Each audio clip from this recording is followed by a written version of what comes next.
বলল, স্বামী 1 সপ্তাহ আগে ভিক্ষায় গিয়ে একটা কাঁচা কলা পেয়েছিল, ওটা তুমি শিকায় রেখেছি, মনে হয় কলাটা পেকে গেছে। ছুটতে ছুটতে কৃষ্ণকে রেখে চলে গেল কলাটা নিতে। শিখা থেকে কলাটা পেড়ে দেখছে কলার খোসাটা পচে কালো হয়ে গেছে। মনে মনে ভাবছে, বাবা রে, এই কলা ছাড়া যে আমার ঘরে আর কিছুটি নেই, কি দেব তোকে? ছুটে গিয়ে ওই যে বারবার বলছে, পিসি কিছু এনেছো, আমার খুব ক্ষুধা পেয়েছে, আর সহ্য করতে পারছি না। ভগবান যদি এমনি থেকেই বিদুরের কোনো সন্তান ছিল না, হ্যাঁ, একটা সন্তান শূন্য মায়ের কোলে এসে যদি কেউ মা বলে ডাকে, তার কি আর আত্মস্মৃতি জ্ঞান থাকে? মা সামনে দাঁড়িয়ে একটাই চিন্তা, আমার ছেলে তার ক্ষুধা লেগেছে, আর দেরি করা যাবে না, তাড়াতাড়ি করে খোসা ছুঁড়ছে। দেখো, আত্মস্মৃতি জ্ঞান শূন্য, সেটা আবার কেমন? মা তাড়াতাড়ি করে খোসা ছাড়িয়ে শ্বাসটা হাতে দিয়ে ফেলে দিয়ে খোসাটা হাতে নিয়ে বলছি, রে বাবা, তোর ক্ষুধা লেগেছে, এই নে, দেরি করিস না, এটা খেয়ে নে, তোর ক্ষুধার জ্বালা নিবারণ হবে, এই নে, হা কর, নে, খা। ভগবান দেখছে, তোমার ভক্তির কি ভক্তি গো, আমার প্রতি আমার ভক্তির কত ভালোবাসা। ভগবান মায়ের হাতটা নিজেই টেনে এনে নিজের মুখে দিয়ে ওই কলার খোসাটা পরমানন্দে ভগবান গ্রহণ করে নিল। নিতাই গৌর হরি বল।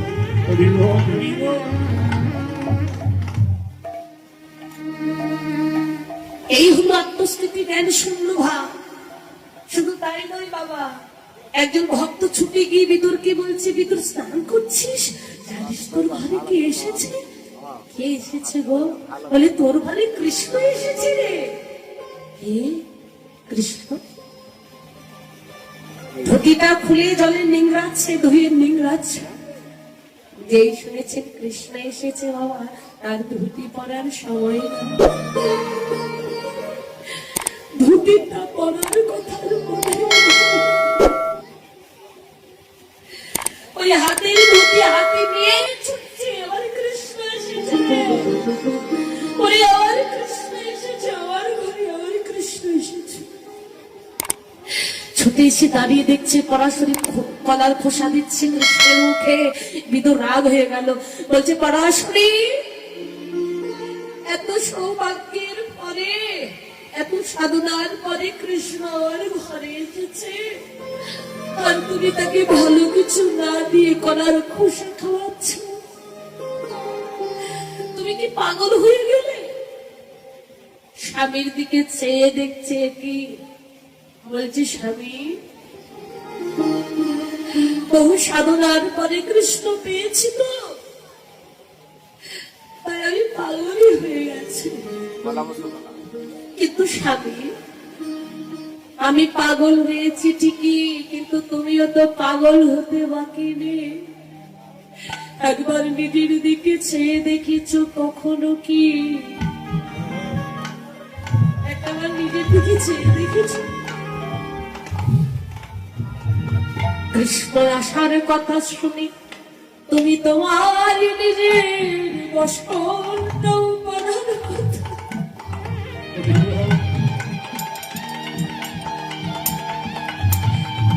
তোমার ধুতিটা পড়ার কথা মনে করতে পারোনি? ছুটে এসেছ কৃষ্ণ দেখবে বলে।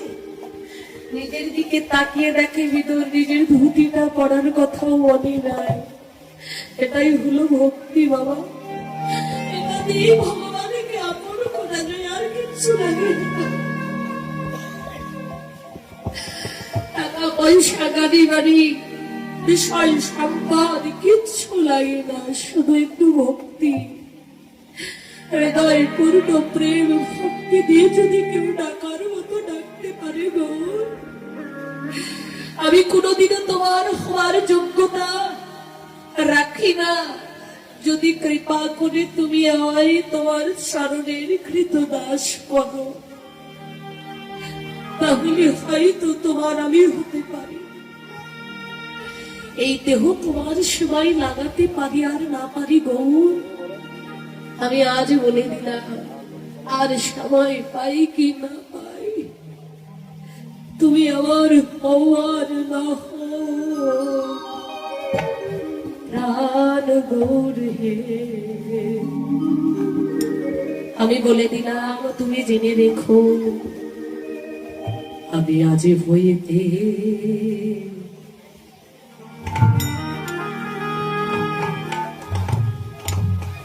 প্রভু আমি অধমদাস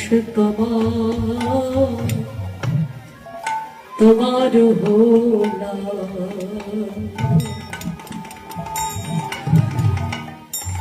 আমি যে আজি হতে নিতাই গৌর হরি বল হরি বল।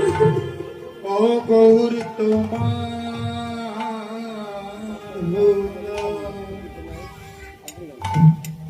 গৌর তুমি আমার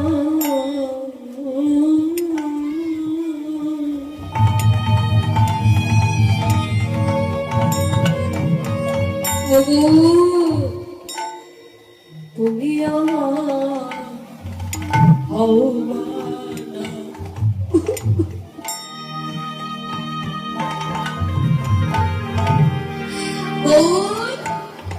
আমি জানি আমি পাপী, আমি অনাচারী, আমি দুরাচারী, কিন্তু আমি তো তোমার, আমি তো অন্য কারোর নই।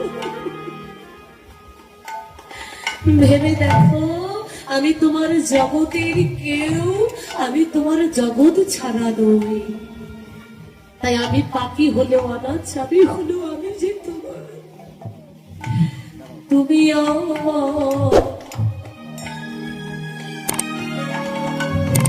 আমার হওয়া, আমি হতে তোমার হয়ে গেলাম। ওগো তুমি আমার হওয়ানা। আমি আজি হতে তোমার হলাম। প্রভু তুমি আমার হওয়ানা। আজি হতে তোমার হলাম। ওগো প্রভু তুমি আমার হওয়ানা। আজি হতে তোমার হলাম। প্রভু তুমি আমার হওয়ানা। আজি হতে তোমার হলাম। প্রভু তুমি আমার হওয়ানা। আজি হতে তোমার প্রভু তুমি আমার হওয়ানা। বলি আজি হতে আমি তোমার হলাম।